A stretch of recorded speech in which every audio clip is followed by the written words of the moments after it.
Ever meet someone who seems to live in their own head, like it's a house with too many mirrors? They catch every flicker of emotion on their face, every shift in their tone, every micro signal they think they're sending. And the strange part is, from the outside they look composed, even perceptive, but inside, they're running a full-time surveillance operation on themselves. If you've ever wondered why some people are like that, why they can't simply exist without analyzing every second of it, there's a reason. And it's not as simple as insecurity, or intelligence, or introversion. It's a whole psychological pattern that can shape someone's relationships, ambitions, and even their sense of identity. The first thing you need to understand is this. Being self-aware is not the same thing as being self-obsessed. Most people think the overly self-aware are caught up in themselves because they're vain or fragile, but that's not usually the engine behind it. In reality, it's more like they were taught, by experience, by upbringing, by survival, that monitoring themselves closely was safer than letting the world interpret them freely. It's the kind of mindset that starts subtly. A kid notices that adults react differently depending on the smallest cues, so they start tracking those cues.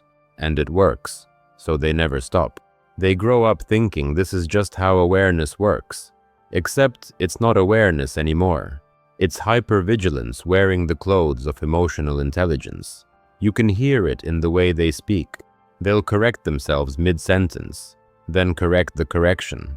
They'll explain a feeling, then immediately tack on a disclaimer, so they're not misunderstood. They've rehearsed conversations before they even happen, not because they want to manipulate, but because the idea of being misread feels like losing control of the one thing they believe they should be able to manage, themselves. Machiavelli would have found this type fascinating, not because they're strategic in the classic sense, but because their inner world is basically a constant negotiation between self-presentation and self-protection. They're not trying to dominate anyone. They're trying to avoid unpredictable consequences. That alone shapes how they move through life. People who are way too self-aware have this odd ability to detect their own motivations in painfully real time. They don't just feel jealous. They see themselves feeling jealous and judge the jealousy. They don't just feel anxious. They track the exact moment the anxiety spiked and then spiral about how it probably looked to those around them. Imagine going through life with a narrator inside your head who refuses to shut up even when nothing important is happening. That's what it's like. They can't help but analyze, because stopping feels like letting go of a control panel they believe is keeping everything together. And the interesting part is, this isn't always a conscious behavior. It's not like they wake up saying, "I will overanalyze everything today." Instead, it's a reflex, a mental habit so deeply wired that breaking it would feel like rewriting a language they've spoken their whole lives. Sometimes it shows up in harmless ways. They might be overly polite, overly cautious, overly prepared. But in deeper areas of life, it becomes heavy. When they fall in love, they're not just in love. They're analyzing why they're in love, whether the love is justified, whether they're expressing it correctly, whether they're about to ruin it. And because they're aware of this tendency, they'll judge themselves for the overthinking, which loops back into more overthinking. Another thing that stands out is how hard it is for them to feel spontaneous. They can do spontaneous things, sure, but spontaneity in its pure form, the kind where you're not thinking about yourself while living the moment, rarely happens. Their mind is constantly trying to forecast reactions, outcomes, angles. Even when they're enjoying something, a small part of them is stepping outside the moment to evaluate it. It's like trying to dance while standing in front of a full-length mirror, checking whether the movements look right. Eventually, you forget what feels right even means. Many of these people don't realize how much mental energy they burn just existing. It's like they've been running a silent marathon for years, and everyone around them is casually strolling. So when they finally meet someone who makes them feel safe, really safe, you'll notice a shift. They relax in a way they didn't know was possible. They stop obsessing about their own expressions or tone. They speak without editing. And for them, that's not just emotional comfort, it's a revelation. What makes this whole thing complicated is the paradox at the heart of extreme self-awareness. It makes people both highly empathetic and unintentionally distant. Because they track their own internal world so intensely, they often track others' worlds just as intensely. They're the first to notice tension in a room, the first to sense when someone is hurt, the first to recognize subtle emotional changes. But since they're always worried about how they're perceived, they can come across as guarded, withholding, or overly careful. People feel their thoughtfulness, but they don't always feel their presence. It's a strange mix, being emotionally attuned yet socially stiff at times. One example that captures this perfectly is the way they handle compliments. Give an overly self-aware person a compliment, and you'll see a micro pause. They're not doubting the compliment, necessarily. They're just suddenly aware of how they're supposed to react, how genuine their reaction will seem. Whether accepting the praise comes off as cocky or insecure, whether the compliment aligns with how they see themselves. This whole chain of thoughts fires in a split second. By the time they say thank you, they've gone through a mental process most people never even think about. The irony is, these people aren't fragile. Most of them are actually strong in ways they don't give themselves credit for. To be that observant, that reflective, that tuned in, it takes a sharp mind.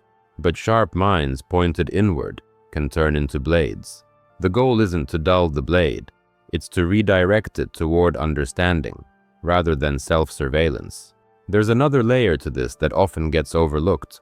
When someone is excessively self-aware, they're not just tracking their behavior, they're tracking hypothetical versions of themselves.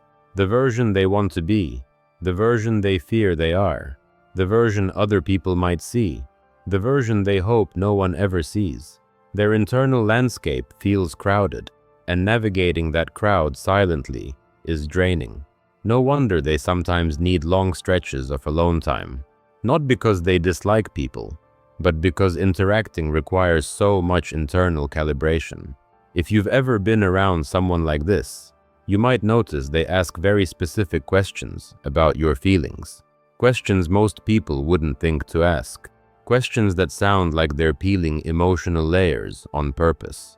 It's not manipulation. They're trying to understand the rules of emotional engagement so they don't accidentally overstep. They want clarity, not control. They've spent years decoding themselves, so decoding others feels natural, sometimes instinctive. And perhaps the most revealing pattern is how they handle mistakes. A regular person makes a mistake, feels bad, moves on. But someone who's overly self-aware turns a mistake into a psychological excavation site. They replay the moment, analyze the triggers, critique their reactions, compare it to past mistakes, imagine how others interpreted it, and project future consequences. What could have been a small misstep becomes a 3-hour internal debate. And the worst part? They know they're doing it. They just don't know how to not do it. This is where things start to get particularly interesting, because the deeper you look into this mindset, the more you realize it's not really about perfectionism or fear of judgment. It's something subtler, something rooted in how the mind learns to watch itself when the world feels unpredictable. And that pattern doesn't disappear just because life changes. It stays until something shifts from the inside out, until they understand what's actually driving it beneath all the analysis, beneath all the carefully crafted self-awareness, beneath all the silent monitoring they've mistaken for maturity, until they finally recognize that this constant watching isn't actually protecting them anymore. It's just exhausting them. And the wild part is, you can't break this pattern by telling yourself to stop overthinking. That's like telling a fire alarm to stop being sensitive while the smoke is still in the room. The real shift happens when someone starts understanding why they became this way in the first place, and what that self-awareness has been trying to achieve all along. See, overly self-aware people aren't obsessed with themselves. They're obsessed with avoiding emotional chaos. Their brains learned early on that the safest way to exist was to anticipate everything, every reaction, every mood shift, every potential conflict. And even if life eventually becomes more stable, that old wiring keeps running in the background. It's like an outdated operating system that still thinks it needs to monitor every single process. They're trying to prevent pain, embarrassment, disappointment, or rejection before it happens. But the irony is that this constant monitoring often creates the very discomfort they're trying to avoid. It keeps them tense, distant, hesitant. It keeps them from showing up fully. And if you really want to see how deep this goes, look at the way they handle silence. Not just pauses in conversations, but the quiet moments in life, those empty spaces where nothing is happening. Most people feel neutral during those times. Overly self-aware people feel exposed. Silence feels like a spotlight. Their mind immediately jumps to questions about what they should be doing, thinking, feeling, saying. It's why many of them love structure, plans, routines, roles. Structure gives them something external to lean on, something that tells them, you're doing the right thing, without them having to evaluate every second of it. But here's something fascinating. When overly self-aware people finally understand their own patterns, they often become incredible at navigating environments that overwhelm others. While some people freeze under pressure, they've already run simulations in their head. While some people misread social cues, they've been tracking those cues for years. While some people avoid introspection, they've practically made a sport out of it. Their problem isn't that they're too aware, it's that their awareness is turned inward instead of outward at the right moments. It's not balanced. It's like having a flashlight so bright you blind yourself with it, instead of lighting up the room. And there's this other piece no one talks about enough. People who are way too self-aware usually want to be understood more than anything. Not praised, not coddled, not reassured, just understood. They crave relationships where they don't have to rehearse their reactions, where they don't have to tone themselves down, or pre-analyze every facial expression, or pretend they're not thinking 3 layers deep. They want someone who sees their analysis not as overthinking, but as part of who they are. Someone who doesn't confuse their caution with coldness. Someone who can handle the depth without drowning in it. Strangely, their self-awareness also creates a very specific kind of loneliness. Not the loneliness of not having people around, but the loneliness of always feeling like they're watching themselves participate in their own life, rather than actually living it. Even moments of joy can feel filtered, as if a part of them is sitting off to the side taking notes. And because they're so good at appearing calm on the surface, most people never realize there's a whole world of silent effort happening underneath. It's like they're fluent in a language most people don't even know exists. One of the most revealing signs of this quiet struggle is how intensely they remember small emotional details. Not facts, not events, emotional textures. A sentence someone said 3 years ago that made them feel dismissed. A look someone gave them that triggered a shutdown. A compliment that felt too generous, so they weren't sure how to respond. Their emotional memory runs deep because they're always collecting data, trying to piece together patterns that help them navigate relationships. But emotional memory cuts both ways. It helps them understand others, but it also keeps past discomfort alive longer than it needs to be. They carry moments most people forget by lunch the next day. And you can imagine how all this affects the way they pursue goals. Overly self-aware people don't just set goals. They dissect their motivations behind the goals. They question whether the goal is genuine or performative, whether it aligns with who they think they're supposed to be, whether the pursuit will expose them to mistakes they'll overanalyze later. It's why they often get stuck at the starting line, not because they lack ambition, but because every move feels like it carries 5 possible identities, 3 potential risks, and a future version of themselves who might judge them for choosing incorrectly. When your mind turns every choice into a philosophical investigation, progress becomes complicated. There's also something quietly admirable about how ethical they tend to be. They're hyper-conscious of their impact on others, sometimes to a fault. They worry about hurting people, disappointing them, confusing them, overwhelming them. This moral sensitivity isn't fake. It's built into how they process the world. Machiavelli would view it almost as an inversion of strategic thinking. Instead of using awareness to control outcomes externally, they use it against themselves, constantly measuring their own integrity, motives, and intentions. Their conscience is loud, and while that can be exhausting, it also keeps them honest. If you watch closely, you'll notice a pattern in how they express their opinions. They rarely jump in first. They wait, listen, analyze, feel out the environment, then choose their words carefully. And even then, they sometimes downplay their point, adding softeners so they don't appear confrontational.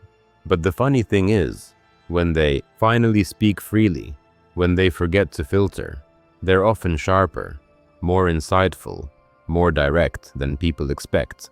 That unfiltered version of them is rarely reckless. It's usually the version that actually knows what it wants. One area where this intense self-awareness becomes especially painful is conflict. Conflict feels like a spotlight on all the things they try to manage internally. Their reactions, tone, logic, emotional control. It's all suddenly on display. And because they're so aware of every tiny shift in the other person's behavior, arguments become overwhelming. They're not just dealing with the disagreement, they're dealing with the fear of being misunderstood, the possibility of escalation, the weight of social consequences, and their own internal commentary. It's a lot, too much sometimes. So they avoid conflict, not because they're weak, but because the whole experience feels like standing in a room where every sound echoes too loudly. But here's the twist. People who are overly self-aware often reach a point where they start noticing something quietly liberating. All that internal policing hasn't actually prevented the things they feared. They still get misread. They still make mistakes. They still get hurt, rejected, misunderstood. And that realization becomes the starting point for a new kind of awareness, one that isn't about control, but about acceptance. The moment they understand that no amount of self-monitoring will guarantee perfect outcomes, something loosens, something softens. They stop gripping the wheel so tightly, and once that happens, their self-awareness becomes a strength instead of a burden. It stops being a cage and starts becoming insight. They learn to separate observation from judgment. They learn to let a thought be a thought instead of an accusation. They learn to show up without rehearsing. They learn to trust that the people who matter don't need perfect packaging to understand them. They learn that presence isn't something you analyze your way into. It's something you allow. And this shift doesn't happen in a dramatic moment. It's gradual. It shows up in small decisions, small freedoms, small risks. It shows up the first time they say something without overthinking it and realize the world didn't end. The first time they let someone see their real reaction instead of the curated version. The first time they rest without feeling guilty. The first time they feel seen without explaining themselves. And each of those moments teaches them that awareness doesn't have to be a surveillance system. It can be a lens, a light, a kind of clarity that helps them move toward a version of themselves that isn't constantly checking the mirror, but is finally looking outward, finally breathing, finally participating again, finally learning that their mind doesn't have to be a courtroom to be intelligent, and that they don't have to be on trial just to be human.